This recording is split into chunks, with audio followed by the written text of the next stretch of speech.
2000 años de diferencia, por Arturo Sierra Guerra. Este es un ejercicio académico para la clase de Estudios de Guerra y Estrategia de la Universidad del Rosario. A continuación, voy a realizar un análisis teórico y comparativo de la Guerra de las Malvinas de 1982 y la Primera Guerra Púnica del año 260 a.C. Para este videoensayo, primero voy a hacer una revisión de las características de las dos guerras, identificando cómo las teorías clásicas y críticas se pueden ver reflejadas en estos conflictos con el objetivo de poder clasificar estas guerras. Posteriormente, voy a describir el contexto bajo el cual se dieron estas guerras y de este modo analizar la diferencia y similitudes entre las guerras y las formas de hacer la guerra. Este video no busca hacer un recuento histórico y detallado sobre los conflictos, así que recomiendo conocer un poco sobre las dos guerras antes de ver el video para entenderlo mejor. Comenzando por la Guerra de las Malvinas, un conflicto territorial de 1982 en el cual se enfrentaron Argentina, gobernada bajo el régimen militar de Leopoldo Fortunato Galtiera, y el Reino Unido, bajo el mando de Margaret Thatcher. Los dos estados reclamaban la soberanía de las Islas Malvinas, ubicadas en el Atlántico Sur, a 350 kilómetros de la costa argentina y a más de 13.000 kilómetros del Reino Unido. El conflicto duró poco más de 2 meses y resultó con una victoria inglesa. La guerra dejó 1.000 muertos en total, de los cuales 300 fueron combatientes ingleses, y dejó también 10.000 heridos, la mayoría de casos psiquiátricos.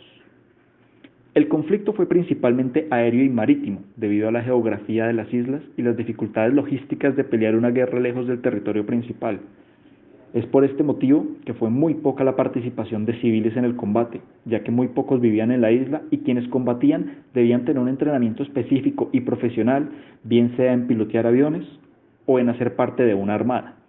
Esta separación no solo aplica para los combatientes, también lo hace para los generales, ya que las dificultades logísticas de la guerra no permitían que los gobernantes se involucraran en los saberes de la guerra, sino que solo se limitaban a declararla y financiarla. Es así que podemos observar claramente la manifestación de la tríada de Clausewitz, ya que vemos una distinción entre gobierno, ejército y sociedad civil. Es importante decir que Argentina en este periodo de la historia estaba bajo un gobierno militar, por lo cual se puede argumentar que la distinción entre gobierno y ejército no era tan clara. Sin embargo, cabe resaltar que la junta militar que gobernaba Argentina no estaba compuesta por los mismos generales y almirantes que estaban físicamente dirigiendo la guerra, por tanto la distinción se mantiene. Este es uno de los elementos que nos permite clasificar esta guerra como regular, ya que cuenta con las características típicas descritas por Clausewitz, además que era un conflicto de naturaleza política, por un territorio entre dos estados autónomos. Ahora, la otra clasificación importante que debemos hacer en esta guerra es categorizarla como guerra de tercera generación según la distinción de Link. Esto se puede hacer por dos motivos principales. Primero, la guerra dependía totalmente de los avances tecnológicos en los aviones y fragatas que participaron en ellos. Reino Unido contaba con una gran desventaja logística, pero pudo mantener superioridad debido a que su armada contaba con capacidades tecnológicas más avanzadas que las de la Fuerza Argentina. Segundo, se evitaron los confrontamientos directos. Salvo por la primera batalla donde los argentinos echaron a los británicos de las islas, la guerra consistió en ataques tácticos y bombardeos aéreos para evitar que hubiera un conflicto directo entre infantería. Este tipo de guerra se distingue por ser más indirecta y así se puede clasificar como guerra de tercera generación. A pesar de ser una guerra relativamente reciente, es difícil enmarcar las teorías críticas en este conflicto, ya que cumple muy bien con las definiciones de la guerra regular. Ahora, hablando de la Primera Guerra Púnica, este conflicto comenzó en el año 264 a.C. y duró 24 años. Fue entre la República Romana, que recientemente había obtenido control sobre la península itálica, y el Imperio de Cartago, también conocido como los fenicios, que se enfocaban más en el comercio marítimo y ejercían poder político sobre el norte de África y el sur de la península ibérica. Fue un conflicto de magnitudes inimaginables, con la participación de más de 1 millón de combatientes, y muchos historiadores han dicho que la victoria romana significó un cambio histórico que definió la cultura occidental hasta como la conocemos hoy día. Este choque se dio ya que existían dos superpotencias en el Mediterráneo, que eventualmente iban a tener conflictos entre ellos. Lo único que demoró la guerra fue el hecho de que la Primera Guerra Púnica fue casi totalmente naval, y Roma no contaba con una armada en esa época. Literalmente debió construir una con base en los barcos fenicios para poder participar activamente en la guerra en el Mediterráneo. Este conflicto, al ser tan antiguo, es difícil de clasificar según la teoría de Clausewitz, o más aún las teorías críticas. Sin embargo, si nos basamos en la premisa de que la esencia de la guerra no cambia, lo que cambia es la forma de hacer la guerra, se puede hacer un análisis particular. Comenzando por la distinción en la tríada de Clausewitz, podemos ver que sí hay enemistad y es de carácter político, ya que el control del Mediterráneo era un asunto político y territorial. Además, el azar y la probabilidad se encontraban presentes en el sentido que el curso de la guerra tuvo un sujeto ajeno a las emociones particulares, es decir, que existía un balance en el cual el ganador no estaba determinado. Respecto a la segunda tríada de Clausewitz, no hay mucha distinción entre los actores de la guerra. Por el lado romano, una nación bélica, sí existía una distinción muy clara entre los civiles y el ejército, el cual era de un nivel profesional tan alto que los soldados romanos entrenaban toda su vida para poder combatir.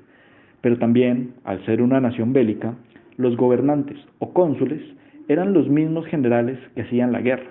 Entonces, esta distinción no existía y toda la república giraba en torno a la guerra, muy similar a las guerras totales del siglo XX. Por el lado de los fenicios, Cartago era una nación del comercio, no de la guerra. Es así que los dirigentes y la población civil desconocían de ella.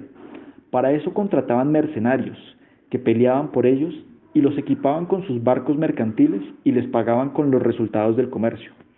No es muy típico que un Estado tercerice sus fuerzas armadas. Es así que este componente no se contempla en la teoría clásica. Sumado a esto, estos mercenarios no solo hacían la guerra, sino que también tomaban parte en el crimen organizado donde estaban, algo que solo las teorías críticas de la guerra observan, particularmente la de Mary Kaldor. Es por esto que es difícil clasificar la guerra como regular o irregular, ya que cuenta con elementos de los dos lados.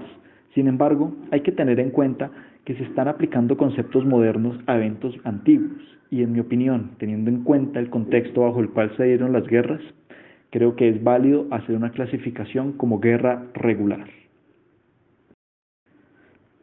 Más aún, categorizar esta guerra dentro de las generaciones de la guerra planteadas por Lynn parece una labor contradictoria con la teoría misma.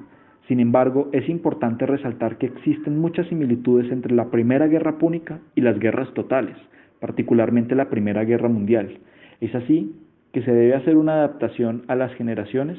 Esta guerra sería parte de la segunda generación. Ahora, voy a realizar una comparación entre las dos guerras, identificando sus similitudes y sus diferencias. Nada comprueba más que la esencia de la guerra se mantiene en el tiempo que analizar dos guerras separadas por más de 2000 años de diferencia y encontrar tantos aspectos iguales, comenzando por el hecho de que las dos guerras se dieron por el control territorial, bien sea por el Mediterráneo o por las Malvinas. Además, las dos guerras fueron principalmente navales. Mientras que los romanos usaban tácticas de copiar barcos superiores de los fenicios y así identificar sus fallas, se dieron cuenta que no podían establecer un control de la tierra hasta no hundir esos barcos. De forma similar, los ingleses no podían desembarcar en las islas hasta no tener superioridad naval en el área.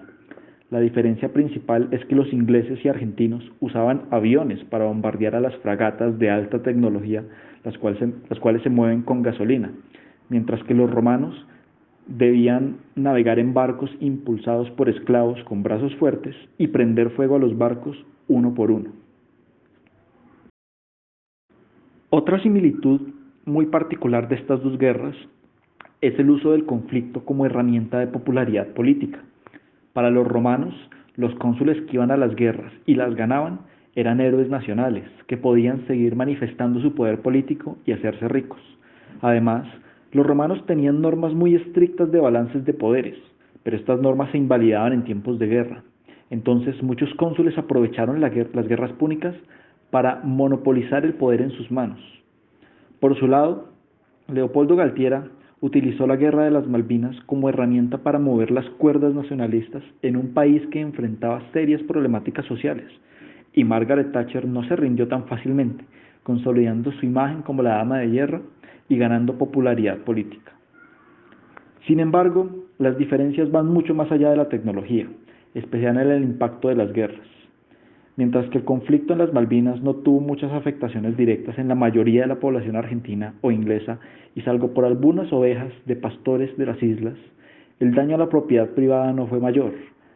Las guerras púnicas, por su lado, literalmente cambiaron el curso de la historia del mundo y afectaron todos los aspectos de la vida de millones de personas en todo el Mediterráneo. No es en vano que una guerra duró 2 meses, mientras que la otra duró 23 años.